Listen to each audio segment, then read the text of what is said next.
শুরুতেই দেখাবো কয়েক হাজার মানুষকে প্রতারণায় অভিযুক্ত তৃণমূল নেতার ছেলে। অভিযুক্ত তাহসিন আহমেদ তৃণমূলের সংখ্যালঘু সেলের নেতা শাকিল আহমেদের ছেলে। এই তাহসিনের বিরুদ্ধে কয়েকশো কোটি টাকা আত্মসাতের অভিযোগ উঠেছে। প্রতারিতরা এই অভিযোগ করছেন। আমরা এই বিষয়ে কথা বলবো। আমাদের প্রতিনিধি কৌশিক গাতাইত রয়েছেন। কৌশিক, যার বিরুদ্ধে অভিযোগ উঠেছে, প্রতারিতরা ঠিক কি অভিযোগ করেছেন?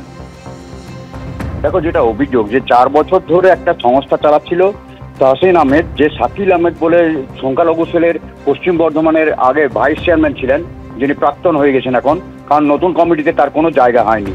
এবং সে এই সংস্থাটি চালাবার পাশাপাশি মানি লন্ডারিং যেটা হয়, যেটা টাকা প্রায় যে টাকা দেওয়া হচ্ছে তার চেয়ে বেশি টাকা তাদেরকে রিটার্ন করা হবে, এইরকম একটা প্রতিশ্রুতি দিয়ে 4 বছর ধরে সংস্থাটা চালিয়ে যাচ্ছিলেন। কিন্তু হঠাৎ দেখা যায় 2025-এর ফেব্রুয়ারি মাসের পর থেকে হঠাৎ করে তিনি রটিয়ে দেন, তার অ্যাক্সিডেন্ট হয়েছে, এখন তিনি টাকা দিতে পারবেন না। তিনি অক্টোবর মাসে টাইম চেয়ে নেন। এবার যখন অক্টোবর মাস আসে, তারপরে যখন গ্রাহকরা তার বাড়িতে চড়া হয়, তখন তিনি ডেট দেন যে 20 অক্টোবর পর্যন্ত তিনি সকলের টাকা এক এক করে মিটিয়ে দেবেন। কিন্তু দেখা যায় 20 অক্টোবরের সময় তিনি একটা ভিডিও বার্তা ছড়ান যে তিনি পাচ্ছেন না এখন এই টাকা দিতে, তাকে আরো সময় দেওয়া হোক, এই জন্য তিনি ক্ষমা প্রার্থী।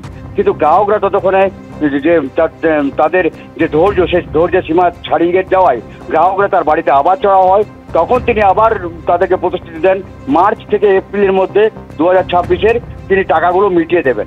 এবং এই মর্মে গতকাল যখন এটা নিয়ে বিক্ষোভ হয় এবং সেখানে দেখা যায় এক মহিলা গ্রাহক যখন তার অভিযোগ হচ্ছে, তিনি যখন বাড়িতে যে কথা বলতে যান তখন তাকে হেনস্থা করা হয় এবং তিনি এই মর্মে আসানসোল উত্তর থানায় একটা অভিযোগ দায়ের করেন এবং অভিযোগের পরিপ্রেক্ষিতে পুলিশ একটি প্রতারণার মামলা দায়ের করে তদন্ত শুরু করেছে। কৌশিক, তুমি আমাদের সঙ্গে থাকো। প্রতারণার অভিযোগ ঘিরে সরগরম আসানসোল উত্তর থানার রেলপাড়া এলাকা। এই তৃণমূল নেতার বাড়ির সামনে এসে প্রতারিতরা বিক্ষোভ দেখাচ্ছে।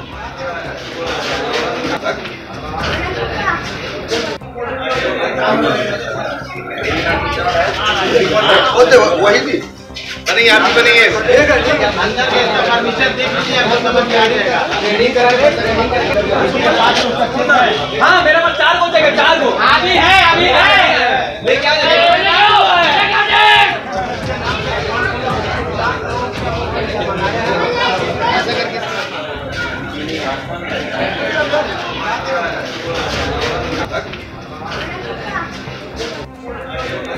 একেবারে তৃণমূল নেতার বাড়ির সামনে এসে প্রতারিতরা বিক্ষোভ দেখাচ্ছেন। আমরা আরও একবার কথা বলবো। আমাদের প্রতিনিধি কৌশিক গাতাইত রয়েছেন। কৌশিক, সব মিলিয়ে প্রায় 350 কোটি টাকা আত্মসাৎ করেছেন তাহসিন, এমন অভিযোগ উঠছে। কিন্তু শাকিল আহমেদের ছেলে তাহসিন আহমেদ টাকা তুলতো কেন? দেখো, যেটা জানা গেছে সৌমেন, যে তিনি এমনভাবে কনভিন্স করেছিলেন গ্রাহকদের, যেখানে বলা হচ্ছে যে প্রায় আপনি যে টাকাটা রাখবেন তার চেয়ে বেশি টাকা আপনাকে রিটার্ন করা হবে। এবং সেইভাবে তিনি কিছু বেশ কয়েক দফায় তিনি বেশি টাকা রিটার্নও করেছিলেন, যাতে গ্রাহকদের মনে এই বিশ্বাসটা জন্মে যায় যে তিনি প্রতারণা করবেন না। এবং এইভাবে এক এক করে প্রায় 3000 মানুষের কাছ থেকে তিনি টাকাটা নিয়েছিলেন। এবং কেউ 10 লাখ, কেউ 20 লাখ, কেউ 25 লাখ এইভাবে টাকা জমা রেখেছে তার কাছে। এবং সেই টাকার থেকে যে ইন্টারেস্টটা হয় সেটা অনেক বেশি পরিমাণে ব্যাংক বা পোস্ট অফিসের চেয়েও অনেক বেশি পরিমাণে সেই টাকা রিটার্ন পাবে বলে তারা এই টাকাটা রেখেছিলেন। এবং এটাতে শুধুমাত্র পা দিয়েছিল সাধারণ মানুষই নয়, বিএসএফ এর অবসরপ্রাপ্ত জওয়ানও এই প্রতারিত হয়েছেন। এবং সেখানে দেখা যাচ্ছে এই টাকা রিটার্ন করতে গিয়ে তিনি একটা ফাপড়ে পড়েছেন এবং পড়ার পরই তিনি কিন্তু এবারে আস্তে আস্তে সারেন্ডার করতে শুরু করেছেন যে টাকা তিনি দিতে পারবেন না। কিন্তু গ্রাহকদের যে টাকা, কেউ সোনার গয়না বন্ধক রেখে টাকা দিয়েছে, কেউ জমি বন্ধক রেখে, কেউ আবার লোন নিয়ে টাকা দিয়েছে, তাদের উপরে চাপ সৃষ্টি হয়ে গেছে। দুপুকে একদিকে টাকা পাচ্ছে না, অন্যদিকে যে বন্ধকের টাকা সেটা শোধ করতে হচ্ছে, সংসার চালাতে হিমশিম খেয়ে যেতে হচ্ছে। কৌশিক, ধন্যবাদ। অর্থাৎ একাধিকবার তাহসিন আহমেদ এই টাকা ফিরিয়ে দেবে বলে প্রতিশ্রুতি দিয়েছিল, কিন্তু তাহসিন আহমেদ তৃণমূল নেতা শাকিল আহমেদের ছেলে।